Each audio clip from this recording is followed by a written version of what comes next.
대통령실은 가장 유능해야 한다. 대통령실이 지금 전체 직원이 420여 명이 되는데 그중에 20%에 해당되는 80여 명을 집중 점검 대상으로 선정해서 교체를 검토하고 있다, 이렇게 알려졌습니다.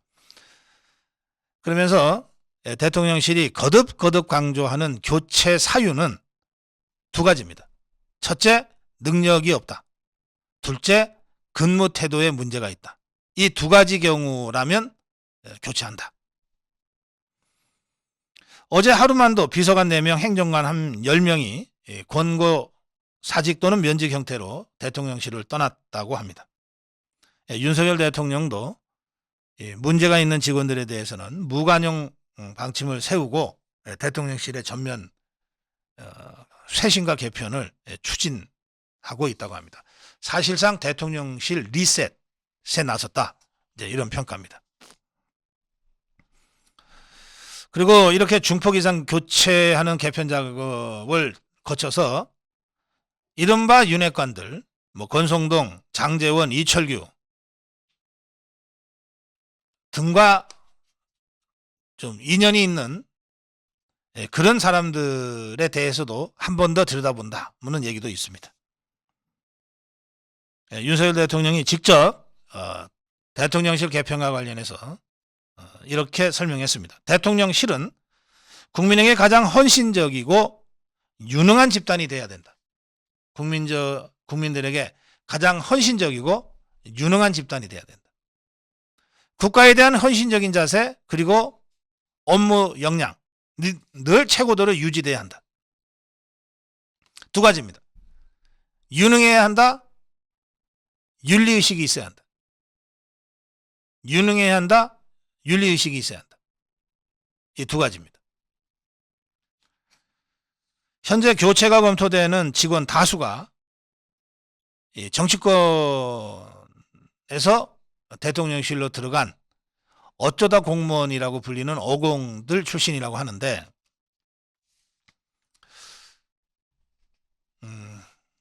저는 이런 식의 분류는 별로 동의하고 싶지 않습니다. 왜냐하면 유일한 기준은 어공이냐 늘공이냐가 아니라 유일한 기준은 대통령이 얘기했듯이 유능하냐 무능하냐, 또 공직에 맞는 윤리의식을 갖고 있냐 아니냐, 이거 아닙니까? 그러면 늘공들이라고 해서 다 유능하고 윤리의식이 있는 겁니까? 어공들은 다 무능하고 윤리의식이 없어요? 그런 건 아닙니다. 더구나 대통령실의 유능함이라고 하는 것은 단순히 관료적 기술성의 유능함을 넘어섭니다. 국민의 뜻을 살펴야 돼요. 국회와 입법부와 협치적 관계에 있어서의 대화가 잘 돼야 돼요. 그걸 늘공들이 잘 할 수 있을까요? 저는 그런 점에서 국민의 뜻을 살피고 의회와의 커뮤니케이션을 원활하게 하는 점에서는 늘공들보다 어공들이 훨씬 더 유능할 수 있다고 생각합니다. 그래서 발탁되는 거예요. 그러니까 발탁된 어공들이 유능하지 않고 윤리의식이 박약한 어공들이 정말 어쩌다 발탁됐을 수는 있겠죠. 그것 때문에 어공들 전체가 비하하거나 매도되어서는 안 된다고 저는 생각하는 겁니다. 자, 그건 그렇고, 직원들 사이에서는 이거 비서실장이나 수석이 책임져야 될 건데 이 사람들이 책임 안 지니까 결국 밑에 비서관이나 행정관들이 희생양이 되고 있는 것 아니냐라고 하는 불만도 나온다고 합니다. 그래서 제가 오늘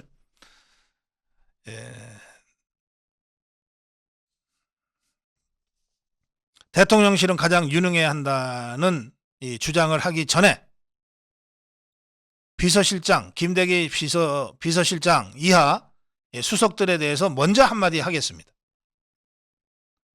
김대기 비서실장, 이진복 정무수석 이하 수석들,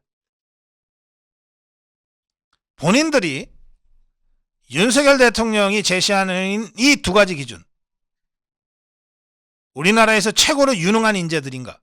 우리나라에서 가장 이 공직을 감당할 만한 윤리의식이 체현되어 있는가? 두 가지 기준을 우선 본인들한테 한번 적용해 보라. 적용해 보고 나는 아무리 해도 대통령이 제시하는 이 기준에 미치지 못하는 것 같다 라고 생각하면 누구라도 좋으니 대통령한테 사표 들고 가서 솔직하게 고백하는 것이 좋다. 제가 대통령님의 두 가지 기준에 미치지 못합니다.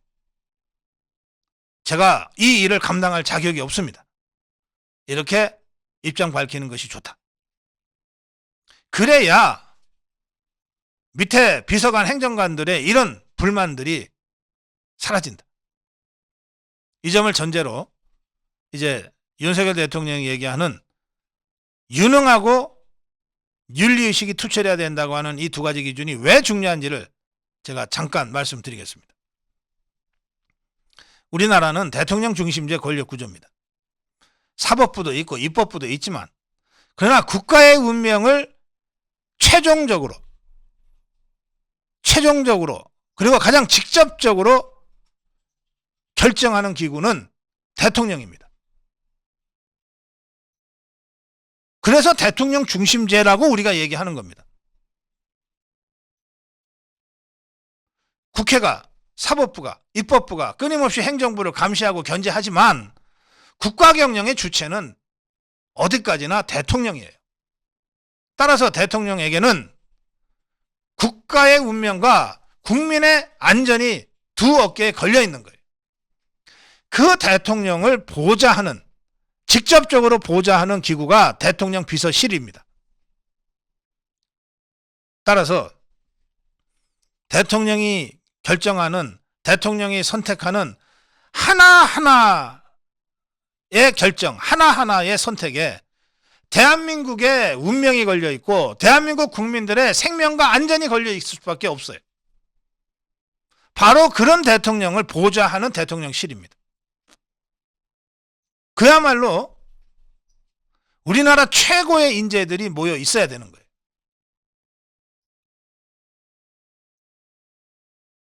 최고의 인재들이 모여서 최고의 하모니를 이루어내야 되는 거예요.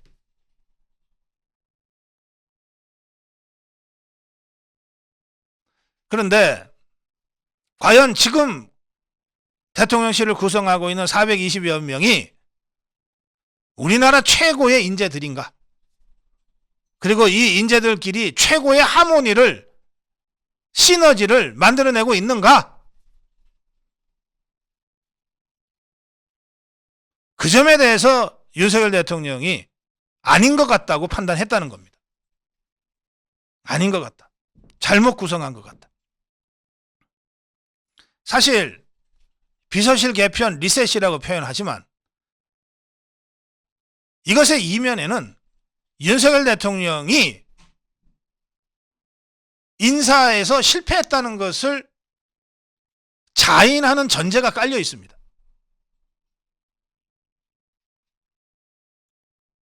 누구 선을 타고 들어왔네, 누구 줄을 타고 들어왔네, 그 모든 것은 결론적으로 윤석열 대통령의 인사에 의해서 이루어진 겁니다. 따라서 출범 석 달도 안 돼서 대통령실의 전면 리셋을 추진하는 것은 그 전제가 윤석열 대통령 스스로 이게 내가 인사를 제대로 못한 것 같아, 지금이라도 완전히 리셋해서 정말 대한민국 최고의 인재들로 최고의 하모니를 만들어내는 방향으로 사람도 바꾸고 직제도 바꾸고 시스템도 좀 바꿔야 되겠어 라고 인식하게 됐다는 거예요. 대통령은 인사로 말한다고 합니다. 또 대통령은 인사로 책임진다고 합니다. 출범 3개월도 안 돼서 대통령실 전면 개편에 나선 윤석열 대통령의 마음이 얼마나 착잡하고 힘들겠어요. 그럼에도 이걸 강행하는 용기와 결단을 지금 대통령이 보여주고 있어요. 그래서 차제에 대통령실이야말로 대한민국 최고의 인재들이 모이는 곳이어야 하고 그 최고의 인재들이 최고의 하모니를 만들어내는 곳이어야 한다는 이 인식을 김대기 실장 이하 전 수석들이 철저하게 체연하고 본인들부터 과연 그러한 요구에 그러한 기준에 맞는 사람들인가에 대해서 자기 성찰을 하라는 거예요. 그리고 비서실장이든 비서관이든 행정관이든 행정요원이든 그 기준에 미치지 못한다고 생각될 때는 하시라도 언제라도 스스로 물러날 각오를 하고 일하라는 겁니다. 여기 월급쟁이들이 가는 곳이 아니에요. 늘 가슴에 사표 한 장 품고서 일해야 되는 곳이에요. 언제든지 대통령한테 자리를 걸고 직언할 수 있는 자리여야 되고 그야말로 자리에 연연하지 않고 국가와 국민을 위해서 대통령을 위해서 헌신할 수 있는 그런 능력과 품성을 갖춘 사람들이 가야 되는 곳이에요.